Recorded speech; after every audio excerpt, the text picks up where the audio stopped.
결혼 5년 차, 남들은 권태기라고 부르는 이 시기가 우리 부부에게는 그저 평온한 일상일 뿐이었다. 아내는 대기업 기획팀에서 근무하며 누구보다 바쁜 나날을 보내고 있었지만 집으로 돌아온 그녀의 모습에서 흐트러짐을 본 적은 단 한 번도 없었다. 정갈하게 차려진 저녁상, 은은하게 풍기는 익숙한 샴푸향, 그리고 소파에 앉아 나란히 뉴스를 보며 건네는 사소한 농담들, 우리는 완벽한 조화를 이루고 있었다. 나는 평소 사람을 관찰하는 습관이 있었다. 회사에서도 길거리에서도 타인의 작은 행동 하나에서 그 사람의 기분을 유추하는 것이 내 특기라면 특기였다. 그런 나에게 아내는 완벽한 신뢰의 대상이었다. 그녀의 눈빛은 언제나 투명했고 거짓을 말할 때 나타나는 미세한 근육의 떨림이나 시선의 흔들림 같은 건 찾아볼 수 없었다. 그래서였을까? 나는 그녀의 성실함을 의심한 적이 없었다. 그녀가 늦은 야근을 하거나 주말에 갑작스러운 출근을 할 때도 나는 그저 우리 가족을 위해 고생하는구나 라며 그녀의 어깨를 주물러 주는 것이 내 역할이라고 믿었다. 우리 부부와 인연이 깊은 후배 민주는 종종 우리 집을 방문했다. 대학 시절부터 알고 지낸 그는 나와는 형제 같은 사이였고 아내와도 격이 없이 지내는 친근한 존재였다. 그는 늘 밝고 쾌활한 웃음으로 우리 집의 분위기를 환하게 만들곤 했다. 아내 역시 그를 친동생처럼 아꼈다. 셋이서 함께 와인을 마시며 인생 이야기를 나누던 밤이면 나는 우리 세 사람의 관계가 영원히 변치 않을 것이라 확신했다. 민준이 아내의 업무를 돕거나 조언을 구할 때도 나는 그것이 그저 친한 동료이자 후배가 보여주는 예의라고만 생각했다. 그 이면에 도사리고 있을지도 모를 어둠은 전혀 상상하지 못한 채 말이다. 그날도 평소와 다름없는 일상이었다. 아내는 중요한 프로젝트를 성공적으로 마쳤다며 본사에서 열리는 대규모 축하 파티에 참석했다. 나는 평소보다 조금 일찍 퇴근해 그녀를 데리러 가기로 했다. 설레는 마음으로 차를 몰고 파티 장소인 호텔 근처로 향했다. 거리에는 화려한 조명이 반짝였고 차창 너머로 보이는 사람들의 표정에는 생기가 넘쳤다. 아내에게 줄 작은 꽃다발도 준비했다. 5년이라는 시간 동안 쌓아온 신뢰가 주는 안도감은 내 마음을 한없이 부드럽게 만들었다. 약속한 시간이 되자 파티장을 빠져나온 아내가 보였다. 화려한 드레스를 입은 그녀는 여전히 눈부시게 아름다웠다. 그녀는 나를 발견하고는 환하게 웃으며 달려와 조수석 문을 열었다. 오래 기다렸지? 오늘 정말 정신없었어. 그녀의 다정한 목소리가 차 안을 가득 채웠다. 나는 가볍게 그녀의 손을 잡고 시동을 걸었다. 차 안은 따뜻하고 아늑했다. 라디오에서는 잔잔한 재즈 음악이 흘러나오고 있었고 밖은 어느덧 깊은 밤으로 저물어가고 있었다. 그런데 차가 출발한 지 5분 정도 지났을 무렵 나의 코끝을 스치는 낯선 감각이 있었다. 처음에는 그저 밖에서 들어온 바람 냄새인가 싶었다. 하지만 그 냄새는 점점 짙어졌다. 그것은 꽃향기도 음식 냄새도 아니었다. 폐부 깊숙이 파고드는 아주 짙고 무거운 남자의 스킨향이었다. 우리가 평소 사용하는 향수와는 전혀 다른 아주 공격적이고도 비릿한 향취. 좁은 차 안은 순식간에 그 정체불명의 향기로 가득 찼다. 나는 나도 모르게 핸들을 쥔 손에 힘을 주었다. 아내는 아무것도 모르는 듯 창밖을 멍하니 응시하고 있었고 그녀의 옆자리에서 나는 그 숨막히는 냄새의 근원을 쫓듯 거칠게 숨을 몰아쉬었다. 왜 그래? 어디 아파? 아내가 나를 돌아보며 물었다. 그녀의 그 평온한 얼굴이 방금 전까지 내가 믿어 의심치 않았던 그 성실한 아내의 얼굴이 그 순간만큼은 기괴할 정도로 낯설게 느껴졌다. 나는 아무 말도 할 수 없었다. 이 좁은 밀폐된 공간 속에 보이지 않는 누군가가 함께 타고 있는 것 같은 착각마저 들었다. 나의 완벽했던 5년이 단 한 번의 들숨으로 산산조각 나기 시작하는 순간이었다. 어느 순간부터인가 우리 집의 공기가 미묘하게 달라지기 시작했다. 5년이라는 시간 동안 쌓아온 견고한 신뢰라는 성벽에 눈에 보이지 않는 작은 균열이 생겨나고 있었다. 아내는 여전히 아침마다 깔끔하게 다려진 셔츠를 건네주었고 저녁에는 식탁 위에 정갈한 밥상을 차려놓았다. 하지만 그 평온함 뒤에 숨겨진 차가운 기운을 나는 떨쳐낼 수 없었다. 여보, 오늘도 야근이야? 저녁은 먹었어? 내 물음에 아내는 대수롭지 않다는 듯 휴대폰 화면을 재빨리 뒤집어 내려놓으며 답했다. 그 짧은 찰나, 아내의 눈동자가 평소보다 훨씬 더 불안하게 흔들리는 것을 나는 놓치지 않았다. 그녀는 평소처럼 단정한 오피스룩 차림이었지만 왠지 모를 긴장감이 그녀의 어깨끝에 매달려 있었다. 이번 프로젝트가 마감이라서 정신이 없네. 먼저 자고 있어.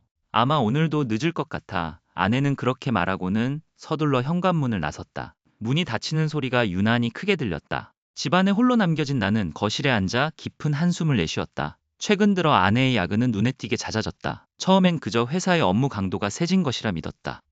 하지만 이제는 그 믿음이 조금씩 삐걱거리고 있었다. 밤 11시가 넘은 시간, 현관 도어락 소리가 들렸다. 아내가 돌아왔다. 그런데 문이 열리자마자 훅 끼쳐오는 낯선 향기가 있었다. 그것은 아내가 평소 즐겨 쓰던 은은한 꽃향기가 아니었다. 조금 더 진하고 묵직하며 묘하게 관능적인 우디 향수 냄새였다. 그 냄새는 아내의 코트깃에 깊숙이 배어 있었다.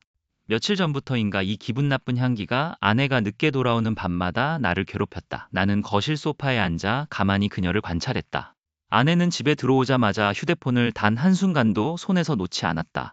화장실에 갈 때도, 심지어 물을 마시러 주방에 갈 때도 휴대폰은 마치 신체의 일부처럼 그녀의 손바닥에 붙어 있었다. 예전에는 식탁 위에 아무렇게나 던져두던 그 휴대폰이 이제는 그녀가 지켜야 할 가장 은밀한 요새라도 된 것 같았다. 오늘 많이 피곤해 보여. 회사에서 무슨 일 있었어?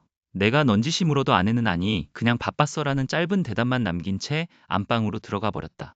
문을 닫는 그녀의 뒷모습에서 묘한 거리감이 느껴졌다. 나는 침대에 누워 천장을 바라보며 복잡한 생각에 잠겼다. 혹시 내 의처증인 걸까? 아니면 내 직감이 틀리지 않은 걸까? 5년이라는 시간 동안 쌓아온 우리의 관계가 고작 이런 낯선 향기 하나에 무너질 수 있는 것인지 스스로에게 수없이 질문을 던졌다. 그때 안방에서 샤워기 물소리가 들려왔다. 아내가 욕실로 들어간 것이다. 나는 거실에 홀로 앉아 멍하니 텔레비전을 켜두었지만 내용은 하나도 눈에 들어오지 않았다. 머릿속은 온통 아내의 야근, 낯선 향수, 그리고 그녀의 불안한 눈빛뿐이었다. 그때였다. 소파 위에 덩그러니 놓여있던 아내의 휴대폰 액정이 하얀 빛을 내며 밝게 켜졌다. 평소에는 알람 소리조차 들리지 않게 무음으로 해두던 그녀였는데 무슨 일인지 화면이 그대로 드러난 채 메시지 알림이 떠 있었다. 본능적으로 내 시선이 그곳에 꽂혔다. 심장이 미친 듯이 뛰기 시작했다. 휴대폰을 쳐다보지 말아야 한다는 이성이 나를 붙잡았지만 손은 이미 휴대폰을 향해 움직이고 있었다. 나는 떨리는 손으로 화면을 확인했다. 그곳에는 내가 상상조차 하지 못했던 문구가 선명하게 떠올라 있었다. 오늘도 고생했어. 그 팀장 녀석보다 내가 너한테 더 잘해주고 싶단 말이야. 의심은 마치 조용히 번지는 곰팡이와 같았다. 한번 눈에 들어오기 시작하자 평소라면 무심코 지나쳤을 아내의 사소한 습관 하나하나가 기괴한 퍼즐 조각처럼 느껴졌다. 5년이라는 세월 동안 견고하게 쌓아 올렸던 신뢰의 성벽에 아주 미세한 균열이 생기기 시작한 것이다. 나는 이제 아내가 현관문을 열고 들어오는 그 찰나의 순간부터 그녀의 동공, 손끝의 떨림, 그리고 옷깃에서 풍기는 공기까지 집요하게 관찰하게 되었다. 오늘도 야근이었어? 응. 프로젝트 마감 때문에 다들 예민하거든. 부장님이 이번에 정말 독하게 마음먹으신 것 같아. 아내는 익숙한 듯 피로한 미소를 지으며 가방을 내려놓았다. 예전 같았으면 고생했어 라는 말과 함께 따뜻한 차 한 잔을 건넸을 나였지만 이제는 달랐다. 내 시선은 그녀의 가방 옆 주머니, 그리고 옷깃에 묻은 희미한 흔적에 머물렀다. 어느 날 저녁, 그녀가 벗어둔 블라우스 깃에서 평소 그녀가 절대 쓰지 않는 너무나도 진하고 매혹적인 향수 냄새가 났다. 단순히 회식 자리에서 옮겨온 냄새라고 치부하기에는 너무나 짙고 또렷했다. 그날 이후 나는 카드 명세서를 뒤지기 시작했다. 그녀가 회식이라고 말했던 날, 결제 내역에는 회사 근처 식당이 아닌 도심 외곽의 분위기 좋은 레스토랑들이 기록되어 있었다.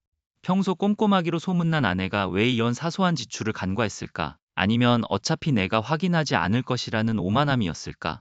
질문은 꼬리에 꼬리를 물고 내 머릿속을 헤집어 놓았다. 여보, 저번에 말한 그 거래처 과장님 있잖아. 그분이랑 이번에 같이 프로젝트 진행해? 은근슬쩍 던진 나의 물음에 아내의 젓가락질이 0.5초 정도 멈췄다. 아주 찰나의 순간이었지만 내 눈은 그 멈춤을 놓치지 않았다.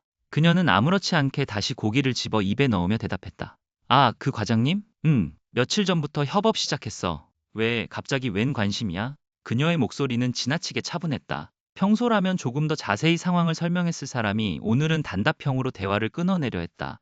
내 가슴 한구석에서 알 수 없는 한기가 올라왔다. 아내와 나, 그리고 가끔 우리 집을 드나들며 함께 술잔을 기울였던 나의 후배 녀석이 겹쳐 보였다. 둘이 업무적으로 엮여 있다는 사실을 알고 있었지만 아내의 반응은 마치 무언가를 감추려는 사람의 그것과 흡사했다. 화장실에 간 아내의 가방을 훔쳐보던 중 나는 그녀의 립스틱을 발견했다.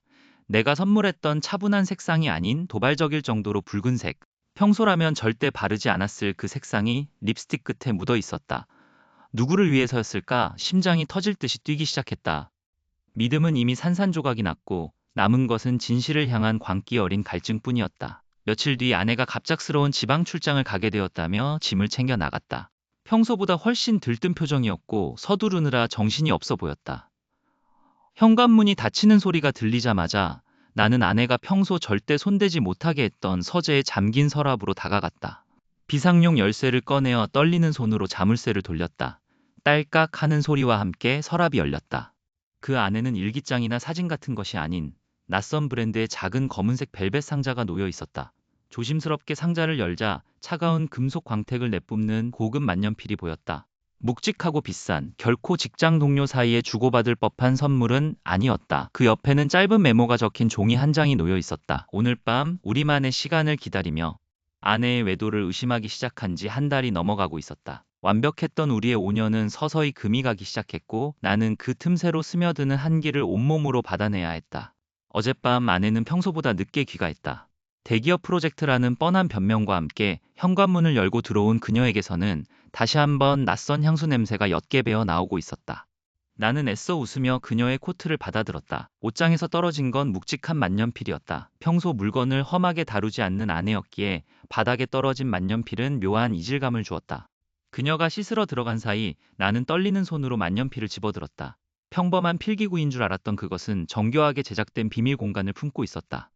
뚜껑을 돌려 열자 잉크 카트리지 옆에 아주 작게 접힌 종이 한 장이 숨겨져 있었다. 심장이 쿵쾅거리기 시작했다. 마치 판도라의 상자를 여는 듯한 기분이었다. 나는 숨을 죽인 채 조심스럽게 종이를 펼쳤다. 그곳에는 정갈하면서도 힘있는 필체로 단 한 문장이 적혀 있었다. 나의 유일한 안식처에게. 그 글귀를 읽는 순간 머릿속이 하얗게 변했다. 누구일까? 아내가 퇴근 후 매번 달려갔던 그곳이 정말 안식처였단 말인가? 회사 동료일까? 아니면 우리가 모르는 누군가일까? 그 문장은 단순한 연애 편지 이상의 무게감을 가지고 있었다.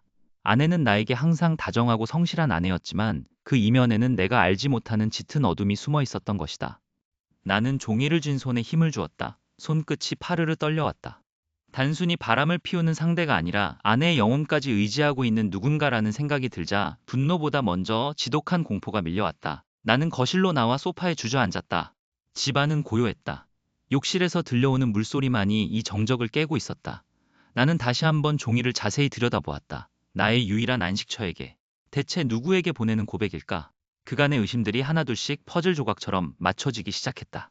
카드 내역서에 찍혔던 낯선 카페들, 퇴근 시간이 되어도 오지 않던 연락, 그리고 문득문득 창밖을 응시하던 아내의 텅 빈 눈빛. 그 모든 것이 이 종이 한 장을 향해 가리키고 있었다. 나는 이 종이를 들고 당장이라도 욕실 문을 열어 젖히고 싶었다. 하지만 참아야 했다. 여기서 모든 것을 터뜨리면 저들의 관계를 완전히 밝혀낼 수 없다. 나는 조심스럽게 메모를 다시 만년필 속에 넣고 원래 있던 위치에 조용히 올려두었다. 씻고 나온 아내는 아무것도 모른 채 평온한 표정으로 머리를 말리고 있었다. 그녀의 뒷모습을 보며 나는 평소와 다름없는 연기를 이어갔다. 오늘도 많이 힘들었지? 내 목소리는 생각보다 침착했다. 아내는 살며시 웃으며 대답했다. 프로젝트가 막바지라 좀 정신이 없네. 그녀의 거짓말이 내 심장을 찔렀다. 나는 대화를 이어가며 그녀의 필체를 떠올리려 애썼다. 아내의 글씨체는 둥글고 부드럽다. 하지만 이 메모의 글씨체는 각이 살아있고 회계 끝이 날카로웠다. 익숙했다. 너무나도 익숙해서 오히려 내 눈을 의심하게 만드는 필체였다. 나는 무의식적으로 우리 부부와 가장 친했던 사람들의 얼굴을 머릿속으로 떠올려 보았다. 회사 동료, 대학 후배, 오랜 지인들. 그 중에서도 유독 우리 부부의 일상에 깊숙이 관여하며 형제처럼 가깝게 지냈던 그 후배가 떠올랐다. 평소 아내와 나, 그리고 그 후배는 셋이서 자주 시간을 보냈다. 후배는 항상 웃는 얼굴로 우리 사이를 중재했고, 때로는 나보다 더 아내를 배려하는 듯한 행동을 보이곤 했다. 설마 아니겠지? 나는 부정하려 했다. 하지만 마음 한구석에서는 불길한 예감이 강하게 따리를 틀고 있었다. 나는 떨리는 손을 주머니에 찔러 넣고 후배가 과거에 나에게 보냈던 축하 카드와 업무 보고서들을 떠올렸다. 그 기억 속의 필체와 지금 내 눈앞의 메모를 겹쳐보았다. 거짓말처럼 회계의 굵기와 기울기, 특히 아니라는 글자의 받침 니은을 그리는 독특한 습관까지 완벽하게 일치했다. 그 순간 숨이 턱 막혔다. 심장이 멈추는 것 같은 전율이 온몸을 휩쓸고 지나갔다. 내가 가장 믿고 의지했던 내 아내와 나 사이를 가장 잘 알던 그 후배의 글씨체였다. 그가 내 아내의 유일한 안식처였다니. 내 세상이 무너져 내리는 소리가 들리는 듯했다. 심장이 갈비뼈를 뚫고 나올 것처럼 요동쳤다. 내 손에는 아내의 가방 깊숙한 곳에서 찾아낸 그 의문의 선물 상자와 쪽지가 들려 있었다. 내 유일한 안식처에게. 그 글귀는 내 심장을 날카로운 칼날로 긋는 것보다 더 깊은 상처를 남겼다. 거실의 정막은 숨이 막힐 듯 무거웠고 현관문에 도어락 소리가 들려왔을 때 나는 이미 이성을 잃기 직전이었다. 아내가 들어왔다. 은은한 향수 냄새와 함께 피곤함이 묻어나는 얼굴로 나를 지나치려던 그녀는 거실 탁자 위에 놓인 상자를 보고는 찰나의 순간 표정이 굳었다. 나는 최대한 침착하게 하지만 떨리는 목소리로 입을 열었다. 이게 다 뭐야? 설명 좀 해봐. 그녀는 가방을 소파에 던지듯 내려놓고는 차가운 눈으로 나를 응시했다.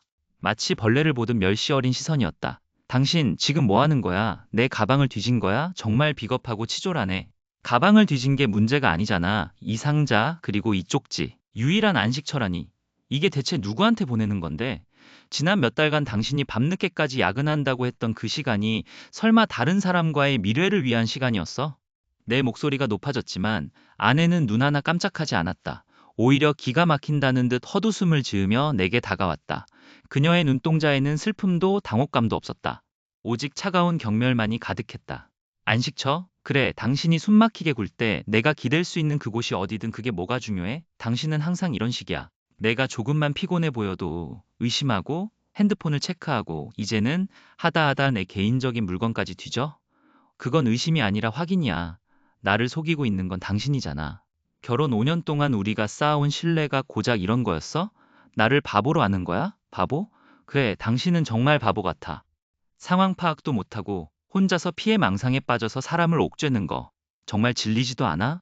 당신의 그 숨막히는 통제와 이기심 때문에 내가 얼마나 지쳐갔는지 단 한 번이라도 생각해 본 적 있어? 아내의 날선 말들은 쐐기처럼 내 가슴에 박혔다. 그녀는 내 비난을 반박하기보다는 나를 예민하고 의처증이 심한 남편으로 몰아가며 상황을 교묘하게 뒤집고 있었다. 나는 그녀의 그런 태도에 소름이 끼쳤다. 사랑했던 사람의 얼굴에서 낯선 타인의 가면을 보는 기분이었다. 당신 정말 끝까지 거짓말만 하는구나. 도대체 누구야? 그놈이 누구냐고. 나는 상자를 탁자에 내던지며 소리쳤다. 거실의 공기는 불타오르는 듯 뜨거워졌고 우리는 서로를 향해 맹렬히 날을 세웠다.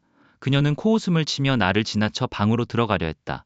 더 이상 대화할 가치도 없어. 당신의 그 좁아터진 사고방식에 나도 이제 지쳤어. 우리 좀 떨어져서 생각할 시간이 필요할 것 같네. 그녀가 등 뒤로 매정한 말을 뱉으며 돌아서려던 바로 그때였다. 딩동 예고 없이 울린 초인종 소리에 우리 둘 다 동작을 멈췄다. 늦은 밤, 이 시간에 찾아올 사람이라고는 없었다. 아내는 당황한 기색 없이 자연스럽게 현관으로 향했다. 나는 그녀의 뒤를 쫓아갔다. 문이 열리고 그곳에 서 있는 인물을 확인한 순간 내 머릿속은 하얗게 비어버렸다. 우리 부부와 둘도 없이 친했던, 그리고 아내가 평소 가장 믿음직한 동생이라며 입이 닳도록 칭찬하던 그 후배였다. 그는 내 얼굴을 보고도 당황하지 않았다. 오히려 너무나 자연스럽게, 마치 이 상황을 모두 알고 있었다는 듯이 빙그레 웃으며 입을 열었다. 형님, 이 시간에 무슨 일이세요? 두 분 표정이 안 좋으시네요. 그의 손에는 아내가 가방에 소중히 간직하고 있던 것과 똑같은 재질의 리본이 들려 있었다. 등골이 서늘해졌다. 모든 퍼즐이 기괴하게 맞춰지기 시작했다. 아내와의 그 싸움은 결국 아무런 결론도 내지 못한 채 끝이 났다. 그녀는 나를 피해 안방 문을 굳게 잠가버렸고 나는 거실에 덩그러니 남겨져 타오르는 분노와 믿었던 현실이 무너져 내리는 허무함을 동시에 삼켜야 했다. 머릿속에서는 아내의 차가운 눈빛과 그 낯선 향수 냄새가 뒤엉켜 악몽처럼 재생되었다. 다음날 나는 머리가 깨질 듯한 통증을 안고 회사로 향했다. 모든 것이 의심스러웠다. 내 옆자리 혹은 내 뒤에서 누군가 나를 비웃고 있는 것만 같았다. 그때 평소처럼 살갑게 다가오는 후배의 민우의 목소리가 들렸다. 형님, 오늘따라 안색이 안 좋으십니다. 어제도 늦게까지 야근하신 것 같던데 괜찮으세요? 민우는 입사 초기부터 내 손발이 되어주던 그야말로 친동생 같은 녀석이었다. 우리 부부의 집에도 수시로 드나들며 함께 술잔을 기울였고 아내는 항상 그를 가장 믿음직한 동생이라며 살뜰히 챙겼다. 민우는 걱정스러운 표정으로 내 책상 위에 따뜻한 커피 한 잔을 내려놓았다. 그 커피 향이 묘하게 어제 아내에게서 났던 그 낯선 향수 냄새와 겹쳐 보였다. 순간 심장이 덜컥 내려앉았다. 나는 떨리는 손으로 책상 서랍 깊숙이 넣어두었던 그 쪽지를 꺼내 들었다. 나의 유일한 안식처에게. 다시 봐도 낯익은 필체였다. 정갈하면서도 끝이 살짝 휘어지는 독특한 글씨체. 나는 애써 부정하려 했다.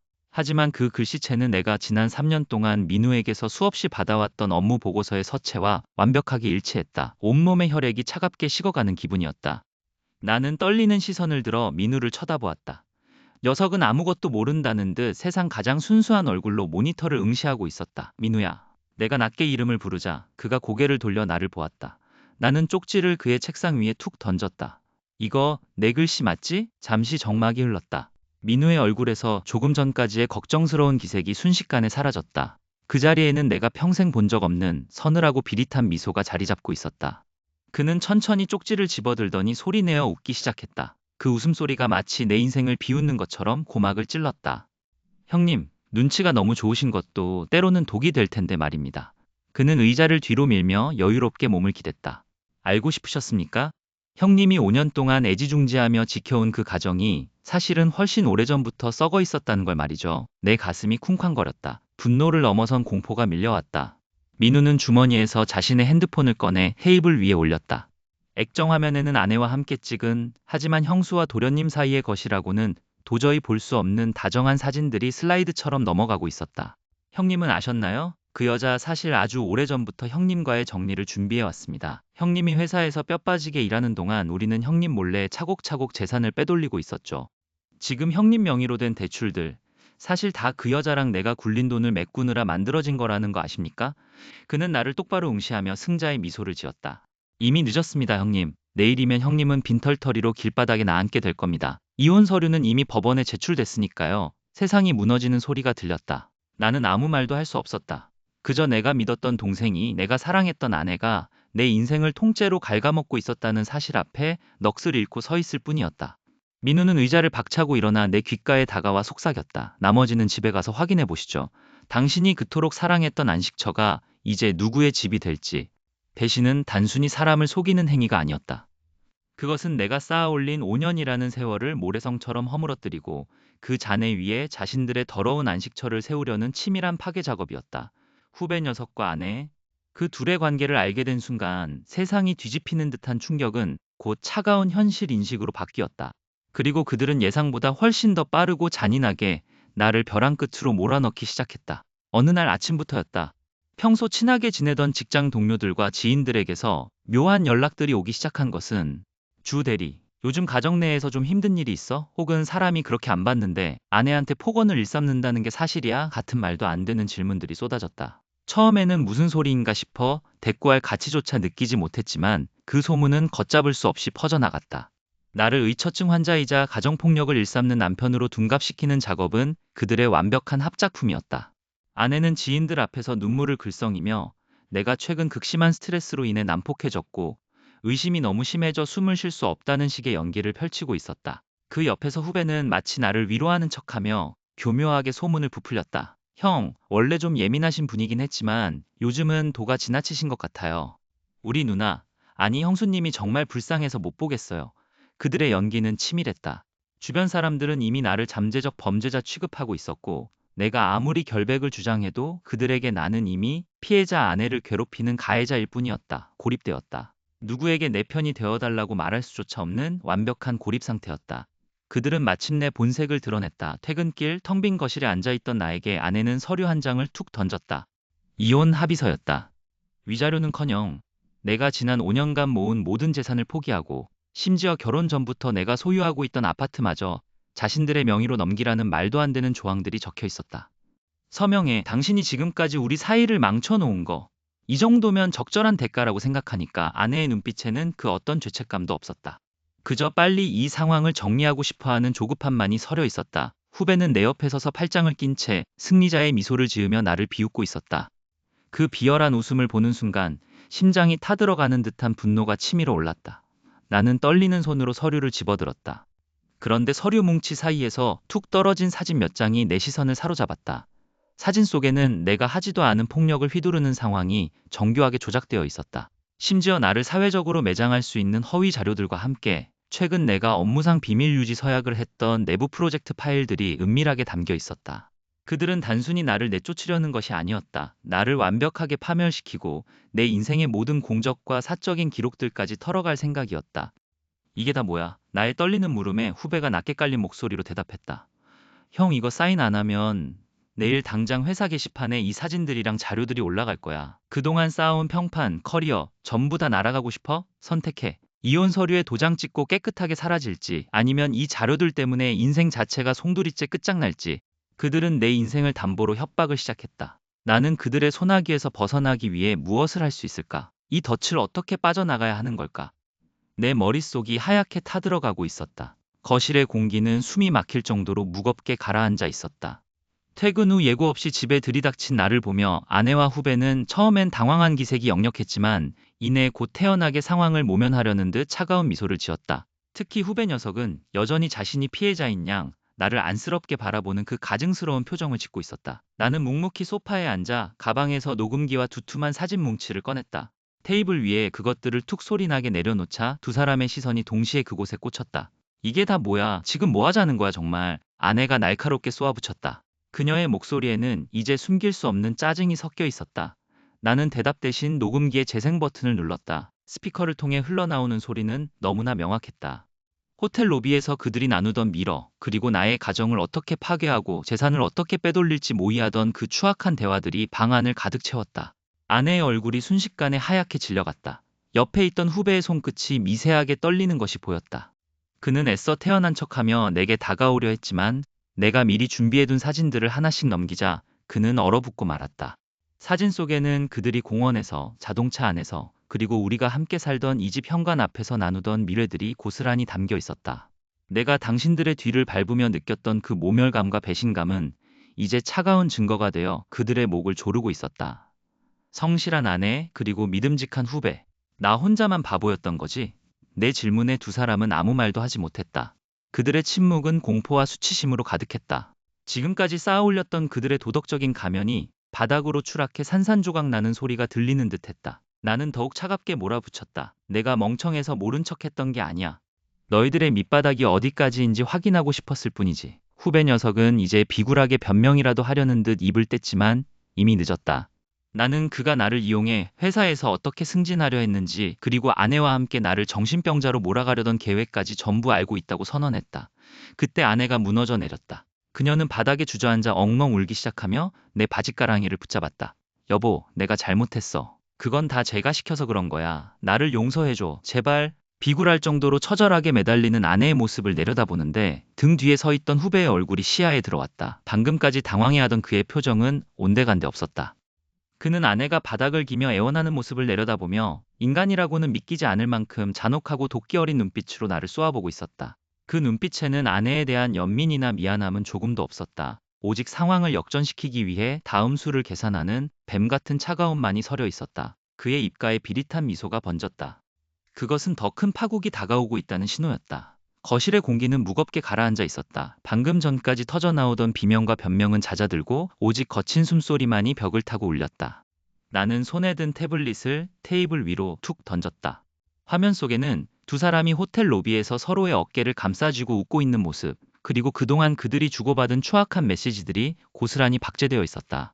아내는 바닥에 주저앉아 멍하니 그 화면을 응시했다. 5년 동안 내가 알던 단정하고 다정했던 모습은 온데간데 없었다. 그녀의 얼굴은 배신감이 아닌 자신의 치부가 낱낱이 파헤쳐졌다는 사실에 대한 수치심으로 일그러져 있었다. 내 뒤에서 형거리며 친형제처럼 굴던 후배는 고개를 떨군 채 주먹을 꽉 쥐고 있었다. 그가 내뱉는 한숨에는 반성의 기미보다 상황을 모면하지 못한 것에 대한 비겁한 분노가 서려 있었다. 이게 너희가 말하던 우정이고 사랑이었나? 내 목소리는 스스로도 놀랄 만큼 차분했다. 지난 몇 달간 내 가슴을 짓누르던 불안과 의심은 이제 차가운 증오로 변해 있었다. 그들은 아무런 대답도 하지 못했다. 그들이 쌓아올린 견고한 거짓의 성이 내 손끝 하나에 산산조각 났다는 사실을 직시하고 있었다. 아내가 떨리는 손으로 내 바짓단을 잡으려 했지만 나는 한 걸음 뒤로 물러났다. 그녀가 닿는 것조차 불쾌했다. 그날 이후의 일은 일사천리로 진행되었다. 나는 감정에 휘둘리는 대신 법이라는 차가운 도구를 선택했다. 변호사를 선임하고 확보한 모든 증거를 제출했다. 그들이 꾸며낸 가정폭력범이라는 프레임은 너무나 허술했다. 주변 지인들과 가족들 앞에서도 나는 담담하게 모든 사실을 폭로했다. 아내와 후배가 썼던 그 가면은 이제 완전히 벗겨졌다. 그들은 사회적으로 고립되었고 법원으로부터 정당한 위자료 판결을 받아냈다. 그것이 그들이 지불해야 할 가장 가벼운 대가였다. 모든 소란이 끝난 뒤 나는 텅 빈 아파트에서 짐을 쌌다. 5년이라는 세월이 이렇게 무미건조하게 정리될 수 있다는 것이 실감나지 않았다. 이 집의 모든 가구, 우리가 함께 골랐던 소품 하나하나에 묻어있던 기억들이 이제는 그저 쓰레기처럼 느껴졌다. 짐을 모두 빼고 마지막으로 현관문을 닫는 순간 나는 비로소 깊은 숨을 내쉴 수 있었다. 새로운 곳에서의 삶은 고요했다. 창밖으로 보이는 도시의 야경은 예전과 다름없었지만 그것을 바라보는 내 마음의 풍경은 완전히 바뀌어 있었다. 나는 매일 아침 혼자 일어나 커피를 내리고 아무도 없는 식탁에서 신문을 읽는다. 누군가에게 내 일상을 보고할 필요도 거짓말을 하느라 신경을 곤두세울 필요도 없다. 자유라는 단어가 이토록 무겁고도 달콤한 것인지 나는 이제야 알 것 같았다. 하지만 고요함 속에서도 가끔은 잔상이 남는다. 문득문득 떠오르는 그녀의 비웃음, 나를 보며 웃던 후배의 그 가증스러운 표정들. 그들은 지금 어디서 어떻게 살아가고 있을까? 나에게는 완벽한 승리였지만 그 상처의 흉터는 어쩌면 평생 내 기억의 이면을 갉아먹을지도 모른다. 어느 날 저녁, 현관 비밀번호를 누르는 소리에 나는 반사적으로 몸을 굳혔다. 도어락이 경쾌한 기계음을 내며 열리고 있었다. 나는 잘못 들었겠지 싶어 자리에서 일어나 현관으로 향했다. 문이 천천히 열리며 낯익은 실루엣 하나가 어둠 속에서 모습을 드러냈다. 그녀였다. 더 이상 나를 속이려 하지 않는 완전히 망가진 눈빛을 한 채 아직도 나를 사랑하지 않는다는 말은 안 하더라. 그녀는 싸늘한 미소를 지으며 내 집 안으로 한 발자국을 더 들였다. 문 밖의 어둠 속에서 또 다른 익숙한 구두 소리가 들려오기 시작했다. 나는 손을 뻗어 현관불을 켰다. 그들의 얼굴에는 이제 공포도 수치심도 없었다. 오직 광기 어린 집착만이 서려 있었다. 나는 이제 무엇을 해야 하는 걸까? 이 고요한 자유의 끝에 또다시 그 지옥이 시작되는 것일까?